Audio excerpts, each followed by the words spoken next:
that you read, the more things you'll know. The more that you learn, the more places you'll go. In the Quran, Allah subhanahu wa ta'ala commands us to read. Reading has the power to open our eyes, open our hearts, and truly transform us.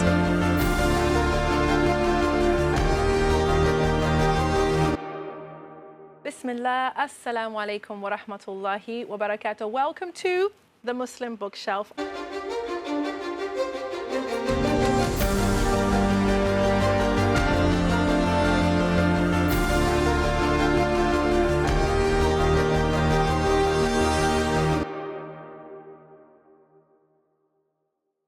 I am your host, Naima B. Robert, and if you've been following us on the show here, then you know that I love a good children's book. Now, there is a saying, the good of this world is knowledge and worship, and the good of the hereafter is paradise. And this was a saying of Al-Hasan al-Basri. And there are children's books out there that I am going to be recommending to every single adult. And if that you find intriguing, then you are going to love today's guest, who is none other than Zimarina Sarwar, author of the new Letters from a Prophet. Assalamu alaikum, sis. Wa alaikum assalam wa rahmatullah. Jazakallah khair for having me. Absolutely delighted to have you on the show to talk about yourself, your journey, and this amazing book, mashallah. But before we get there, how do you introduce yourself these days? Tell the audience who you are. Well, my name is Zimarina. I live in London with my family. It's a hard one, isn't it? It's kind of which facet of yourself do you put forward to the world? At the heart of it, I would just introduce myself as a writer, just, you know, plain and simple like that, because within there, I feel there's kind of sufficient variety to cover all the different types of work that I love to do. So non-fiction writing like this book is kind of like a newfound passion of mine that I never knew I had. Amazing. I don't want to call it accidental, because Qadr Allah guides you to new avenues that you never anticipated. But I also write for adults. I write opinion pieces that are usually triggered by bouts of rage and frustration that need to come out on the keyboard. Yes, all the kind of pent up tension coming out. And I also love research writing. I love the real boring stuff of collecting together trends within, you know, a certain topic, grouping them together, and just kind of the approach of gathering and distilling ideas together. So yes, there's authorship, there's, you know, opinion column writing, there's fiction writing, and I just love to dabble in all of it, really. Fantastic, mashallah. I love that. And I think a lot of those things that you found really interesting have worked their way into this book. Tell us what the book is. I don't really know how to even start answering that question, because I think most writers will tell you that their books are just a part of their heart and soul. And I know it sounds crazily cliched and it sounds like such an over the top thing to say, but the seeds of books always start like buried within the recesses of your mind. Some flicker of kind of illumination just comes, and you just get taken with this idea. And this book is a, you know, non-fiction book, which I would say is aimed for kind of young adults. So I mean, personally, I'd put it at maybe 9, 10 plus. Yes. You know, not for very young readers, readers who kind of want something a bit meaty and can handle kind of a bit more nuance, can handle their history, that is presented in context of, you know, the other historical happenings of the world. But essentially, this book is about an amazing time in the Sira, where in a relative period of calm after the Treaty of Hudaybiyah was signed, there was a fragile peace in the air, where after kind of years of, you know, kind like open aggression and hostility and increasing kind of unease, for the Muslim, like the Muslim mission was constantly under threat. The you know, this message of Islam that needed to first be rooted within the people that you know, received it, was always there was this tension of like, will we make it? Will we be successful? And when this period of calm was in place, at that point, a very opportune and interesting time, our Prophet alayhi salatu wasalam decided that this was the time to open up this call of Islam to the rest of the world. And in doing that, it was a mission that probably you and I cannot even comprehend when it comes to what it actually means to send a letter, to put your, you know, your invitation, your thoughts, your feelings, and actually get it from one empire to another. I love the way that that's described in the book, actually. And before we dive into, because we are going to go right through this book and journey through the whole story, inshallah. But before we get there, I want to know what brought you to this particular topic, letters from a prophet. Like you said, it is literally about the journey of those letters, and that's all that it's about. But it's obviously a big book. It's a beautiful book. It's obviously a really well-researched book. How did you get the idea to write it, and how did the writing take place? Okay, well, the idea to write it started from probably one of the most kind of everyday mundane activities that we all do when we have families. We were sat round with the kids reading, and I was reading from a really old Sira book, right? And it was by two sisters, Aisha Govna and Layla Azam. Very small book, and it's over almost 40 years old now. Wow. Really old book, but I love these kind of, you know, these vintage Sira books with like the little kind of, the photocopying's a bit smudged and all the rest of it. And it was just a very simplified kind of version, going through the different stages. And there was literally one paragraph that only said, in the 7th year after Hijrah, the letters were sent up to Abyssinia, to Rome, to Egypt, and to Persia. And the reactions to these letters varied hugely from one leader to another. And it kind of ended really abruptly. Like, it was just like... and Zimarina was left saying, no, I was literally... What happened next?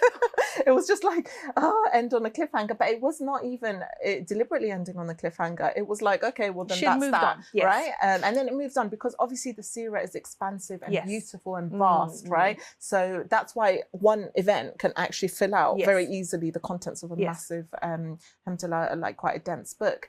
But I actually couldn't move on after reading that. I felt this kind of block, and it felt like, you know, subhanAllah, I can only describe it as a kind of spiritual red, like, stop sign. Like, you can't move on from this, because this needs processing, it needs digesting, it needs unpacking. And what does this actually mean? Was there something within you?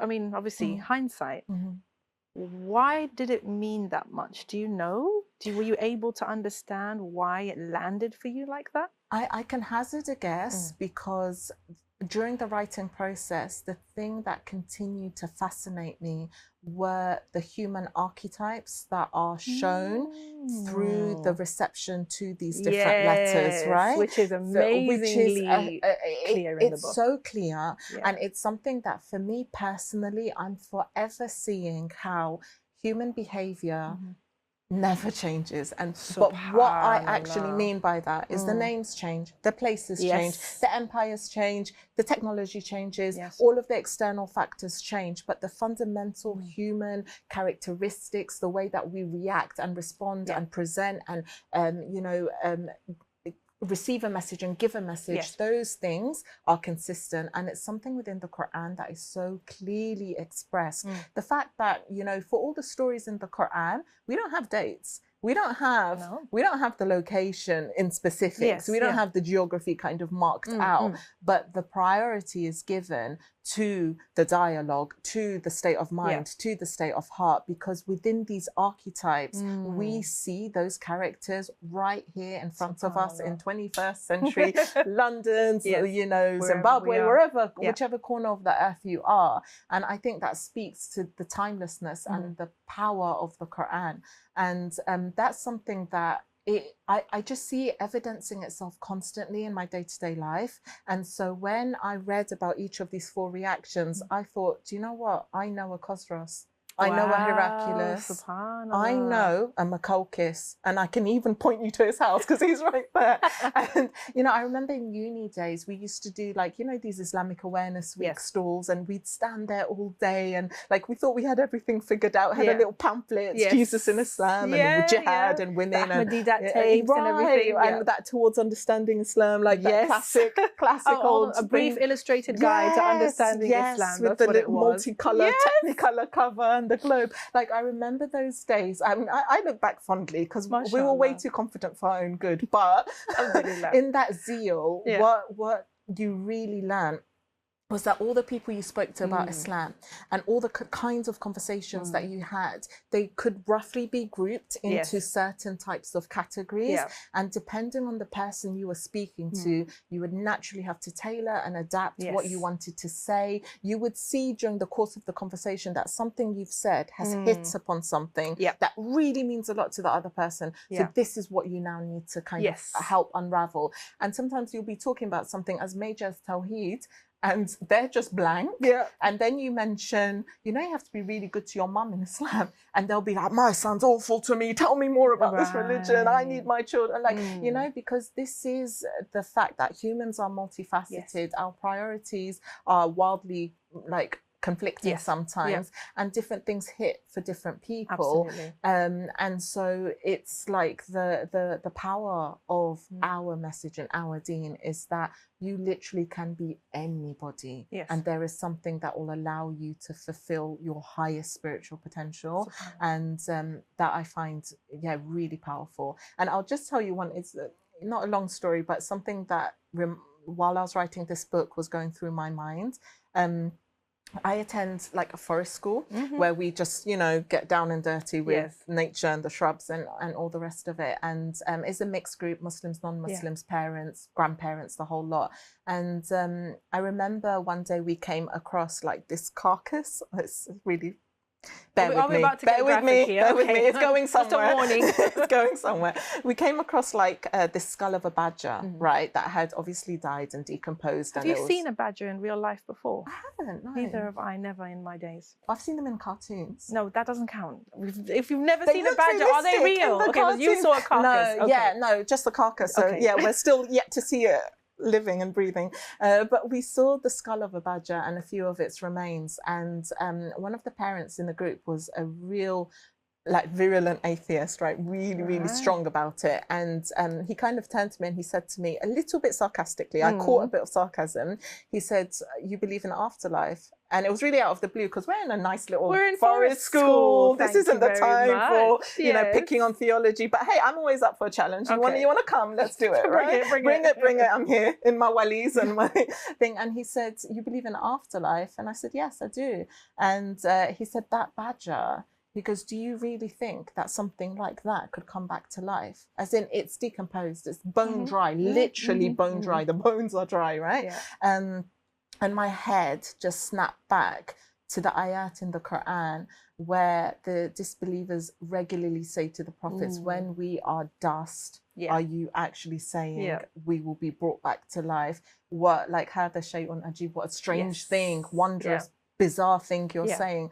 And so I responded to him in the way that Allah responds in the Quran, that the one who created those bones in the first place can bring them back to life. And even using their own logic, that what's harder, the first creation or the recreation? Not that anything's hard for Allah, you know, not the implications, not that, but if it was there in the first place, why couldn't it not, you know, happen again? So it's just the fact that actually every interaction you have with people, they will be displaying facets of these archetypes because we are human. We can't transcend our humanness. No, we can't.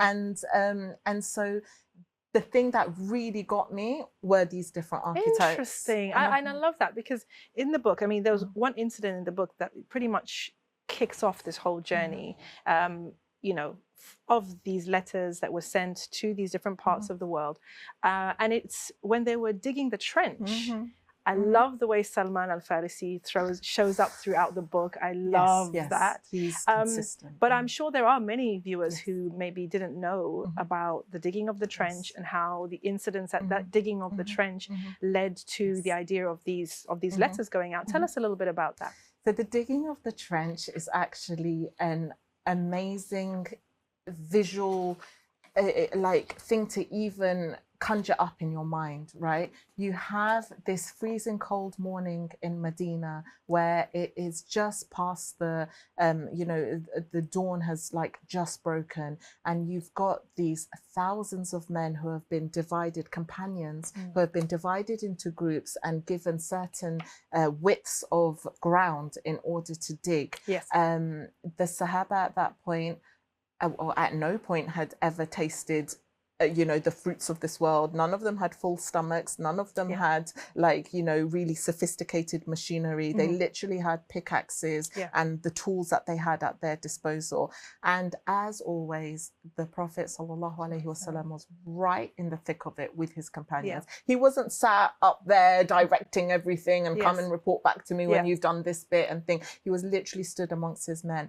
And in order to kind of motivate themselves against the cold, against being outnumbered by this, humongously equipped army of the Quraysh coming towards them, and them trying a relatively experimental tactic. Yes, because this was Salman al-Farisi's idea to dig this trench. That's the Khandaq, isn't it? It was the Khandaq. And you mentioned Salman al-Farisi, and I feel myself getting emotional just because he alone could fill 10 more books. I'm hoping that the next one, sorry, can I just say, I'm hoping that the next one is going to be about him.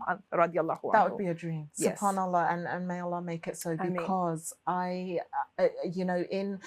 in what is presented in the book is like the tip of the iceberg with all the research that had to go into. I can totally imagine. Right? So Salman al-Farisi, his story is beyond anything that in the current world we can even fathom what he went through. That's an epic tale. Literally epic, right? So they're digging this trench. They're digging this trench, and it's an experimental idea that also this shows how actually the Prophet ﷺ had a very open and embracing attitude. Leadership to style. Ideas. Consult. Give me your opinion.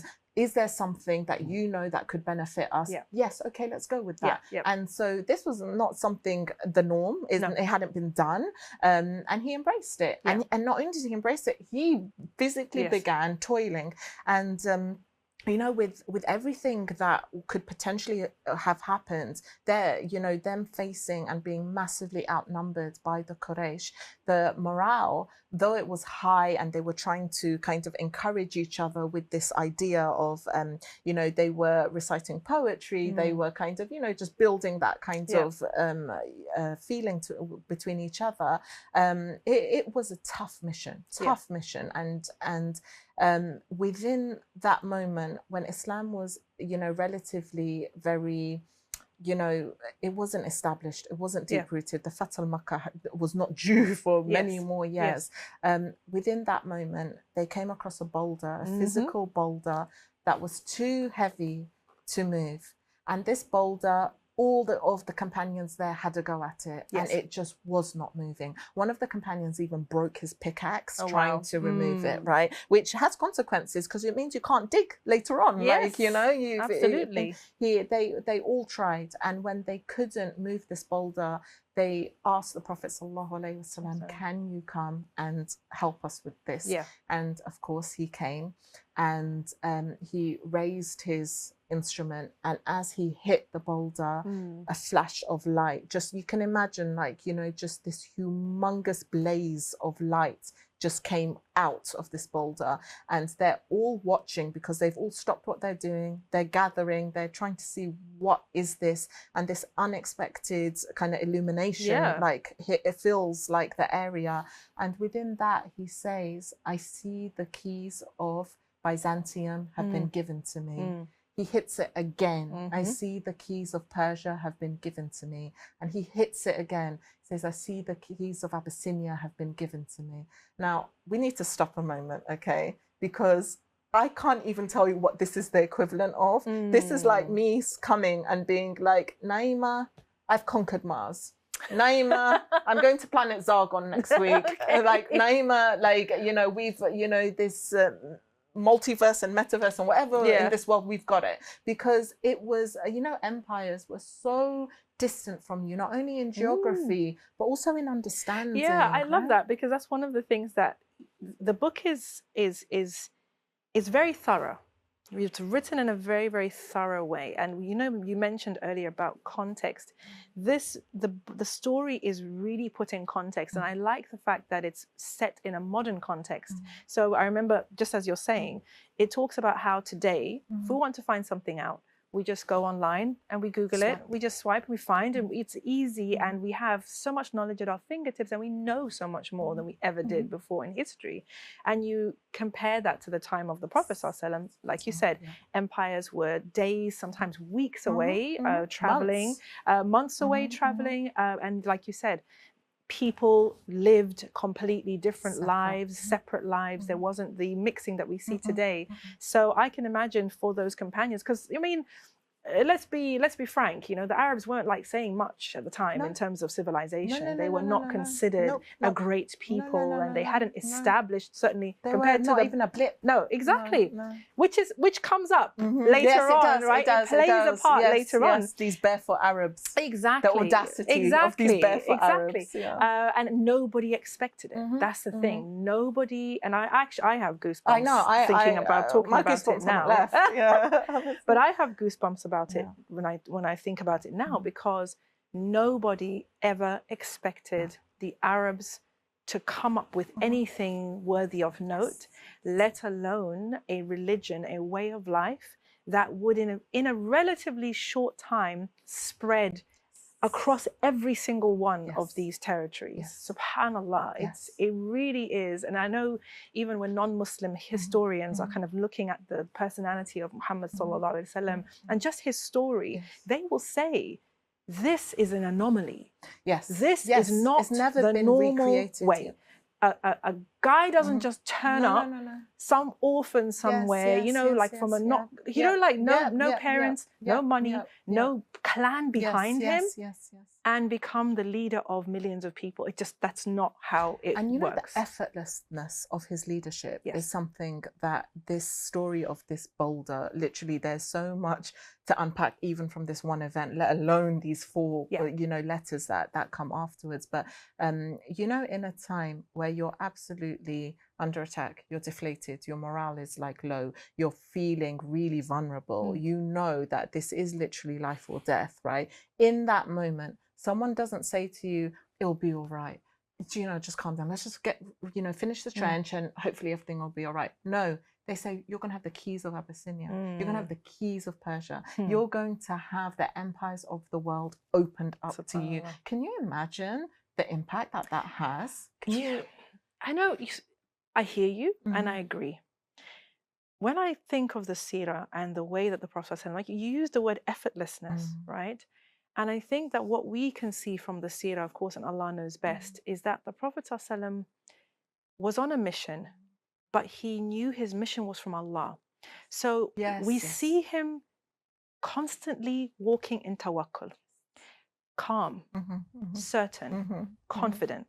There's not any kind of the anxiety, the panic. No, there's no anxiety. There's no panic. There's not even like yeah. It's not just the bravado. It's just not. Yeah, this will be. Yes, this is as it will be. Allah is watching. Allah is in charge. Allah will give us this. Allah will. It's that just walking in tawakkul, subhanallah. And so even I have never read the contents. I've heard in talks the contents of the letters. But these 4 letters go out, and I just want to show the audience just, you know, the beautiful way in which the book is put together. I hope the camera can pick this up, inshallah. Credit to Kube. I have to say, Kube have outdone themselves. They have absolutely outdone themselves. You know, the editor, Asma, is phenomenal. Harris saw the vision. You can see they grasped it with both hands. Yeah, no. They definitely did. And so that's why I would say middle, primary, all the way up to adult. I read it. I enjoyed it. Look at these. Come on now. Oh, come on now. It's beautiful. So you've got these 4 letters that go out. And again, another example of what we're talking about, which is this effortless walking in tawakkul. The letters are brief, to the point, concise, confident. But what I like about, obviously the letters are amazing and the story and how everybody responds. The letters are here, by the way, mashallah. Can I say those letters are taken verbatim from the hadith? Yes, yes. They're not my rendering of no, the no, letters. No, I got that, they're literally word for word. So we've got the letters, and then we've got the, you know, how they responded. And then what I liked, what you did was extracting the lessons from each of those episodes, really. Okay, so the letter that went, what was the lesson in that letter? What was the lesson in how the letter was presented? What is the lesson for us in how the king or the ruler at that time responded? What happened afterwards? And I love it.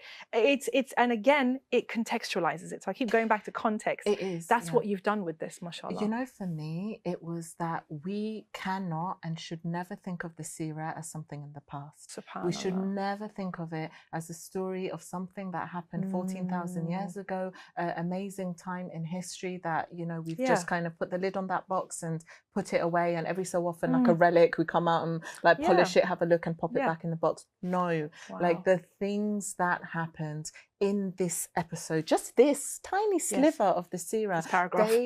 This paragraph, smudge photocopied paragraph, they have endless and enduring and constantly impactful lessons for us today. And I would say they're becoming more and more relevant as time goes on. They're not losing their relevance, they're growing in relevance. And I have to say that, you know, we've been talking about the, you know, the way the Prophet ﷺ walked in tawakkul, and we have to give a humongous shout out for the caliber of his companions.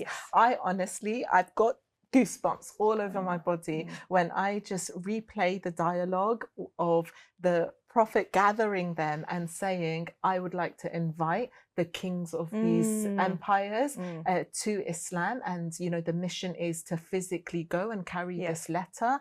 Who is with me? Who will do it? And what did they say? Not a second, not an iota of hesitation. We are with you, Rasulullah. Send us wherever you want. Like, and these companions as well, they were given the tarbiyah and the nurturing from the Prophet in knowing that when you go to a new place, how you carry yourself, how you express your message, the language that you use, knowing the audience that you're speaking to, how you deal with their negative responses, how you deal with, you know, potential bribery, how you deal with them threatening to kill you. Like all of these things are on the table. Anything could happen. No, anything could happen because they didn't travel with like bodyguards or like an army or anything. They just... And it's very audacious, Naima. Imagine just rocking up in a palace in the middle of Rome and being like, hey, I know you guys are the superpower of the age and you've invented the first postal service and you've got the military might of the world, but we're just here to tell you, can you give up your entire way of life? And we've got a tiny fledgling community back then and a guy who's saying he's a prophet. Like, oh, and by the way, all of this is going to be ours soon. Yes, You're just right. Like, oh, and just say goodbye to your crown because soon it's coming to Medina. This is the, and you said something, and I do make dua that Allah allows you to continue to write and explore and mine the Sira for these gems, because I do think that many of us, we've had a previous guest, Imam Shabir Hassan, who talks about the 95%, and he's talking about the 95% of Muslims who are just ordinary people, just ordinary Muslims, not that academic, not that into knowledge, just know the basics. And I think the 95%, we do see the Sira as history. It's Islamic history. It's something that happened. If you know the chronological order of it, you're doing great. Like, you've Can you won name the wives? Game, Can right? you, what's the hijrah? You've won the game. But actually, as you say, there are so many gems from literally every paragraph, every line. Endless. And so this book is, I pray, inshallah, for you and for the ummah that this is only the first of many. Because we could literally sit here for 3 hours. We haven't even gotten into the letters, guys. We haven't even started. But that's for you to do, inshallah. Sis, are you working on anything else at the moment? Have we got something in the pipeline? Do you know what? My brain is always working on about 5,000 things at the same time, right? You know, all the tabs open in your brain. I do have another couple of things, inshallah, with Cube that are in the pipeline. The next one, I mean, you know, every project you think, oh, I couldn't love it more, and then something else happens and you're like, how do I love this more? It's like children, my dear. Yeah, it really is. It really is. And you know, this analogy of books being like babies, like I get defensive over these things. Like, don't look at it like that. Let's just put it down, look after it. Like, well, I think that this is a baby that you have every right to be proud of, mashallah. May it weigh in the scale of your good deeds. I'm very, very honored to be, well, it's just come out very recently, so I'm very honored to have had a chance to read it, to have a chance to talk to you about it. I can't wait to see the impact that this will have, inshallah, for you through it and the others in the series, inshallah. And I always have the same dua, guys. You know what it is. We pray that this book ends up on Muslim bookshelves everywhere. Ya Rab, make it so. Sis, Jazakallah khairan. Jazakallah khair, Naima. And I just, I share and I amplify your dua, and for everything you're doing, bringing these amazing gems to an ummah that is so in need of it. So Jazakallah khair to you. Barakallah fiki. For more inspiring books, check out our weekly reading list. Muhammad Man and the Prophet by Adil Salahi. Muhammad, His Life Based on the Earliest Sources by Martin Lings. The Life of the Prophet Muhammad by Layla Azam. Tune in to join our weekly competition. Just answer the question below and you can win our award-winning book collection. How many letters from the Prophet are mentioned in Zimarina's book? A. 2, B. 4, C. 6, D. 9. To enter, email tmbs@islamchannel.tv. Terms and conditions apply.